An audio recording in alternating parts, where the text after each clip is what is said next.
பேச்சுவார்த்தை குழு தமிழக முதல்வர் குழுவையும் தமிழக முதல்வரையும் இன்றைக்கு நாங்கள் சந்தித்தோம். முதலில் நடிகர் ரஜினிகாந்த் அவர்கள் குறித்த தாவேக்காவுடைய தலைவர்கள் ஒருவரான ஆதவ் அர்ஜுனாவுடைய கருத்துக்களை கம்யூனிஸ்ட் கட்சி நிராகரிக்கிறது, கண்டிக்கிறது. திமுக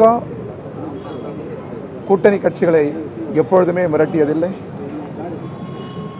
அதேபோன்று பிரபலமான தலைவர்களையும் நடிகர்களையும் மிரட்டியதாக வரலாறு இல்லை. எனவே திமுக மிரட்டியதாக சொல்வது ஏற்புடையதல்ல.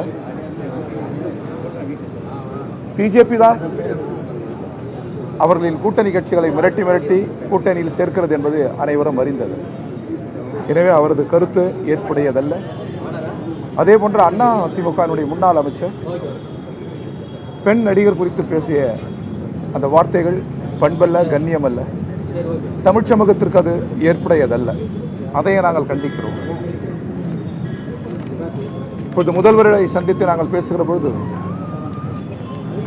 இது சாதாரணமாக வந்து போகிற தேர்தல் அல்ல. இயல்பான நாடாளுமன்ற ஜனநாயக தேர்தல் என்பது இயல்பானது, வெற்றி தோல்வி இயல்பானது. ஆனால் இன்றைக்கு பிஜேபி ஒரு பதற்ற அரசியலை சுமந்து வருகிறது, வகுப்புவாத அரசியலை சுமந்து வருகிறது, அமைதியான தமிழ் மண்ணை சீர்குலைக்க துடிக்கிறது. எனவே இந்த தேர்தலில் இந்திய கம்யூனிஸ்ட் கட்சியினுடைய முதல் குறிக்கோள் என்பது பிஜேபியை, அதன் கூட்டணியை வீழ்த்துவதுதான். அந்த வகையில் தமிழக முதல்வர் முன்மொழிந்திருக்கிற கூட்டாட்சி, சமூக நல்லிணக்கம், சமூக நீதி, நாடாளுமன்ற ஜனநாயகம்,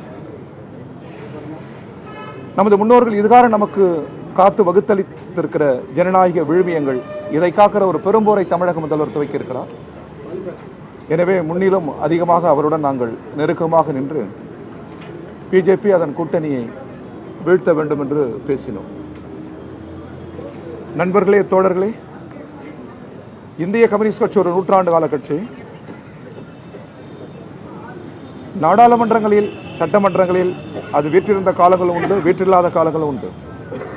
ஆனால் எப்பொழுதுமே அது நாட்டின் இறையாண்மை, தேசத்தின் ஒற்றுமை, உழைப்பாளி மக்களின் உரிமை, இந்தியாவினுடைய சமூக நல்லிணக்கம் என்றுதான் அது எப்பொழுதுமே போராடி வந்திருக்கிறது, குரல் எழுப்பி வந்திருக்கிறது. எனவே சட்டமன்ற, நாடாளுமன்ற எண்ணிக்கைகளில் ஏற்ற இறக்கங்களாக இருந்தாலும் கம்யூனிஸ்டுகள் எப்பொழுதும் தங்களது உரிமைகளை, அரசியல் கடமைகளை என்றைக்கும் கடந்து சென்றதில்லை. அந்த வகையில் சட்டமன்றத்தில், நாடாளுமன்றத்தில் இடம் வேண்டும் என்று நாங்கள் கோருவதற்கே காரணம், உழைக்கும் மக்களின் குரல் அங்கே ஒலிக்க வேண்டும், ஒடுக்கப்பட்ட மக்களின் குரல் அங்கே ஒலிக்க வேண்டும். ஜனநாயக விழுமியங்கள் எப்பொழுது பாதிக்கப்பட்டாலும் அதற்கு எதிரான குரல் அங்கே ஒலிக்க வேண்டும் என்கிற அரசியல் நிலையில்தான் நாங்கள் கூட்டணி அமைக்கிறோம், பேச்சுவார்த்தைகளை நடத்துகிறோம். திமுகவுடன் 3 கட்ட பேச்சுவார்த்தை நடத்தினோம். நாங்கள் கேட்டது, கடந்த முறையில் 6 இடங்களில் போட்டியிட்டோம், அதை விட கூடுதல் வேண்டும் என்று நாங்கள் கேட்டோம். அதற்குரிய தார்மீகம் கம்யூனிஸ்ட் கட்சியிடம் இருக்கிறது. நாடு முழுவதும் கிளைபரப்பு இருக்கிறோம், அமைப்பாக இருக்கிறோம், அரசியலாக இருக்கிறோம். வெறும் நாடாளுமன்ற, சட்டமன்ற எண்ணிக்கைகளை வைத்து எங்களை மதிப்பீடு செய்யக்கூடாது என்று நாங்கள் கேட்டுக்கொண்டோம். 3 கட்ட உரையாடல், பின்னர் முதல்வர் நிறைவாக எல்லாவற்றுக்கும் மதிப்பளித்து முதல்வர் பல்வேறு கட்சிகள் இணைந்திருக்கிற காரணத்தினால் நாங்கள் உட்பட எல்லோரும் குறைத்துக் கொள்கிறோம். எனவே நீங்கள் ஒத்துழைக்க வேண்டும் என்று அவர் கேட்டுக்கொண்டார். அந்த அடிப்படையில் 6வது நீங்கள் பரிசீலிக்க வேண்டும் என்று நாங்கள் கேட்டோம். நிறைவாக அதற்கும் வாய்ப்பில்லை, ஒத்துழைக்க வேண்டும் என்று கேட்டதற்கு இணங்க இந்திய கம்யூனிஸ்ட் கட்சி 5 இடங்களில் தமிழக முதல்வரோடு, இன்றைக்கு திமுக தலைவரோடு இன்றைக்கு நாங்கள் ஒப்பந்தத்தில் கையெழுத்திட்டிருக்கிறோம். மீண்டும் சொல்கிறோம், இது 5 இடம் என்பது, 6 இடம் என்பது, 5 என்பது கட்சி அணிகளை சோர்வடை செய்யும். ஆனாலும் கூட அதற்கு மேல் எங்களுக்கு அரசியல் இருக்கிறது. பிஜேபியை வீழ்த்துவது என்கிற அந்த அரசியலில் சில நேரங்களில் நாங்கள் இப்படி எங்களுக்குரிய இடங்களை கூட நாங்கள் கடந்து செல்கிறோம். ஆனால் எங்களுடைய அரசியல் நிலையிலிருந்து நாங்கள் ஒருபோதும் கடந்து செல்ல மாட்டோம். பிஜேபியை வீழ்த்த வேண்டும் என்பது தமிழகத்தின் எதிர்காலத்தை காப்பது மட்டுமல்ல, இந்திய நாட்டின் சட்டத்தின் ஆட்சி முறையை, ஜனநாயக நாடாளுமன்ற முறைமையை, எல்லாவற்றுக்கும் மேலாக உலகில் வேற எந்த நாட்டிலே நிலவாத ஒரு கூட்டு சைவ ஒற்றுமை இயல்பு நிலவுகிறது அல்லவா, அதை சிதைக்க துடிக்கிறது பிஜேபி கருத்தியல். எனவே அதை காக்கிற பெரும்போரில் இந்திய கம்யூனிஸ்ட் கட்சி ஈடுபட்டிருக்கிறது. அதற்காகவே நாங்கள் அணி சேர்ந்திருக்கிறோம். அதற்கான கையெழுத்து தான் இது. இவ்வாறு புரிந்து கொள்ள வேண்டும் என்று இந்திய கம்யூனிஸ்ட் கட்சியின் தமிழ்நாடு மாநில குழுவின் சார்பில் நாங்கள் கேட்டுக்கொள்கிறோம். 2017 தொடர்ந்து கூட்டணியில் இருக்கீங்க. புதிதாக இணைந்திருக்கக்கூடிய கட்சிகளை காரணம் காட்டி உங்களுக்கு தொகுதியோட எண்ணிக்கையை குறைத்துக் கொள்ள வேண்டும் என்று திமுக ஏதாவது நெருக்கடி கொடுத்திருக்காங்களா? அது நெருக்கடியா நீங்க இது ஒரு உண்மையை சொல்ல வேண்டும். எப்பொழுது பேசினாலும் உள்ளத்திலிருந்து பேசுவோம், உண்மையை பேசுவோம், அரசியலாக தான் பேசுவோம். ஒரு 4 கட்ட பேச்சுவார்த்தையில் ஒருபோதும் எங்களை திமுக நிர்பந்திக்கவில்லை, வேண்டுகோள் தான் விடுத்தார்கள். பல கட்சிகள் சேர்ந்திருக்கிற காரணத்தினால் நீங்கள் இதை பரிசீலிக்க வேண்டும் என்று முதல்வரே கேட்டுக்கொண்டார். ஒருபோதும் தொனியில் கட்டளையிடுகிற தொனி இல்லை, அழுத்தம் தருகிற தொனி இல்லை. பரிசீலனை செய்ய வேண்டும், ஒத்துழைக்க வேண்டும் என்றுதான் இதுகாரம் அவர்கள் பேசியிருக்கார்கள் தவிர கட்டளையிடுகிற போக்கில். அதான் ஆரம்பத்திலிருந்தே நாங்கள் சொல்லியிருக்கிறோம். 4 கட்டம் பேசுகிற பேச்சிலும் ஒரு ஜனநாயக இடம் இருக்கிறது. அந்த சுயமரியாதை பாதிக்கப்பட்டிருக்குமே ஆனால் கம்யூனிஸ்ட் கட்சி எப்பொழுதோ கடந்து செல்லும். ஒருபோதும் முதல்வருடன் அல்லது திமுக தலைமையுடன் பேசுகிற போது ஒரு சுயமரியாதைக்கு பாதிப்பு ஏற்படுகிற வகையிலோ கட்டளை இடுகிற வகையிலோ அவர்கள் பேசவில்லை என்பதை மனந்திருந்து இங்கே பதிவு செய்ய விரும்புகிறேன்.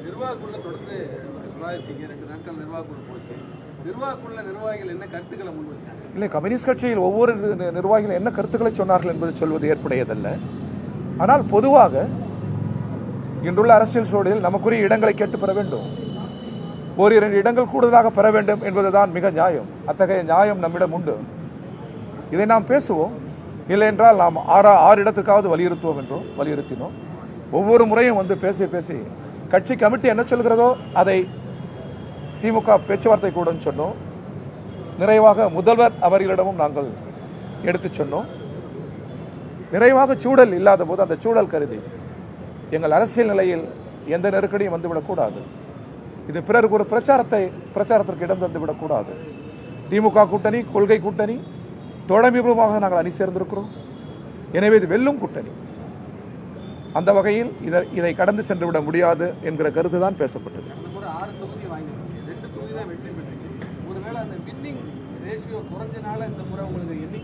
இல்ல அப்படியெல்லாம் இல்ல. நேற்று போல் இன்று இருக்காது. பல கட்சி இயங்கும் முறையில் வெற்றி தோல்வி மிக இயல்பானது. எங்களை அந்த வெற்றி தோல்வியில் வைத்து எடைபடக்கூடாது. நாடாளுமன்ற சட்டமன்ற எண்ணிக்கை வைத்து எடைபடக்கூடாது. எங்கள் குரலும் எங்கள் மூச்சும் ஒடுக்கப்பட்ட மக்கள், ஏழை எளியவர்களின் கோரிக்கையில் அடங்கியிருக்கிறது. அதை நிறுத்த யாருக்கும் சக்தி இல்லை. அந்த குரல் ஒலித்துக் கொண்டே இருக்கும்.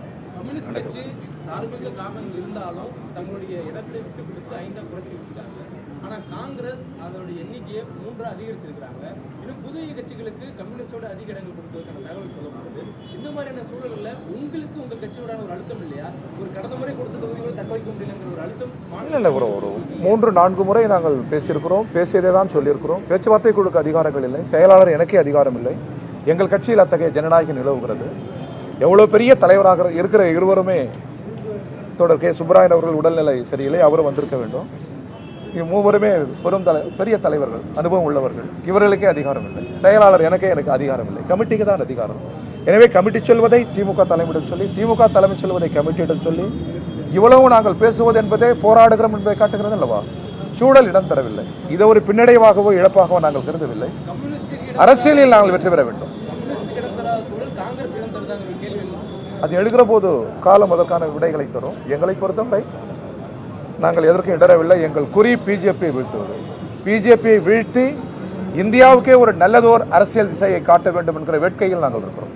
இந்த மாதிரியான நீங்க ஒரு ஒற்றை குறிக்கோள், பிஜேபி ஒற்றை குறிக்கோள்ல திமுகவுடைய பிக் பிரதர் ஆட்டிட்யூடுக்குள்ள போறீங்களா அப்படின்னு? இல்லை, இது ஒற்றை குறிக்கோள் அல்ல. நீங்கள் எல்லாம் கற்றவர்கள், அறிவில் சிறந்தவர்கள். நாடாளுமன்ற ஜனநாயகத்தை பிஜேபி சிதைக்கிறது. நாடாளுமன்றம் என்பது என்ன? உலகத்தில் வேற எந்த நாட்டிலும் இல்லாத இந்திய நாடாளுமன்ற ஜனநாயகத்தை பிஜேபி சிதைத்து விட்டது. வெறும் குரல் வாக்கெடுப்பில் கைகளை உயர்த்தி மசோதாக்களை நிறைவேற்றுகிறார்கள். உலகத்தில் ஆக சிறந்த இந்த நாடாளுமன்ற ஜனநாயகத்தின் விழிமைகளை அடித்து நொறுக்குகிற பிஜேபி வீழ்த்துவதுதான் முதல் அரசியல் கடமை. அதை எளிதாக கடந்து செல்ல வேண்டாம் என்று கேட்டுக்கொள்கிறோம். இல்ல, அது ஒருபோதும் ஒரு பெரியண்ணன் போன்று அவர்கள் நடந்து கொள்ளவில்லை. அவ்வாறு யார் நடந்து கொண்டாலும், எத்தகைய உயரத்தில் இருந்தாலும் கம்யூனிஸ்ட் கட்சி அதை ஏற்காது. ஒருபோதும் இந்தியாவிலேயே மாறாத சின்னம் கதிரறிவால் சின்னம் தான், இந்தியாவிலேயே தேசிய அளவில். எனவே அந்த சின்னம் மாறாது, அதை உயர்த்தி பிடிப்போம்.